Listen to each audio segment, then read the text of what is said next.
Italian ഫുട്ബോളിന്റെ അനശ്വര സൗന്ദര്യമായിരുന്ന ഒരാൾ. അദ്ദേഹത്തിന്റെ ബൂട്ടുകളിൽ പന്ത് ഭാരം കുറഞ്ഞ തൂവൽ പോലെ നൃത്തം ചെയ്തു. അയാൾ മൈതാനത്ത് കളിക്കുകയായിരുന്നില്ല, കാലുകൊണ്ട് കവിത രചിക്കുകയായിരുന്നു.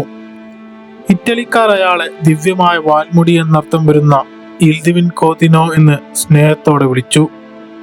പ്ലേമേക്കർ എന്ന നിലയിൽ മൈതാനത്തെ ഓരോ ഇഞ്ചും അദ്ദേഹത്തിന് ഒരു ശില്പിയുടെ കയ്യിലെ കളിമണ്ണ് പോലെ വഴങ്ങി.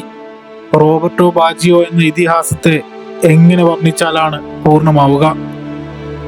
ബാജിയോ പന്തുമായി കുതിക്കുമ്പോൾ കാണികൾക്ക് കണ്ണെടുക്കാനാകുമായിരുന്നില്ല. അദ്ദേഹത്തിന്റെ ഓരോ ഡ്രിബ്ലിങ്ങും വിസ്മയകരമായ ഒരു ചിത്രകാരന്റെ ബ്രഷ് സ്ട്രോക്ക് പോലെ കൃത്യവും മനോഹരമായിരുന്നു.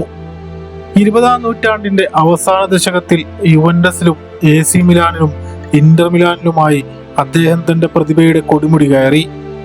1993 ലോകത്തിലെ ഏറ്റവും മികച്ച താരത്തിനുള്ള ബാലൻ ഡിയോർ പുരസ്കാരം അദ്ദേഹത്തെ തേടിയെത്തി. അത് ഒരു പ്രതിഭയുടെ ഔദ്യോഗികമായ കിരീടധാരണമായിരുന്നു. ഇറ്റലിയുടെ നീലക്കുപ്പായത്തിൽ 1994 USA ലോകകപ്പ് ബാജിയോയെ സംബന്ധിച്ചിടത്തോളം ഒരു വെല്ലുവിളിയായിരുന്നു, ഒപ്പം വിധി നിർണയിച്ച വേദിയും.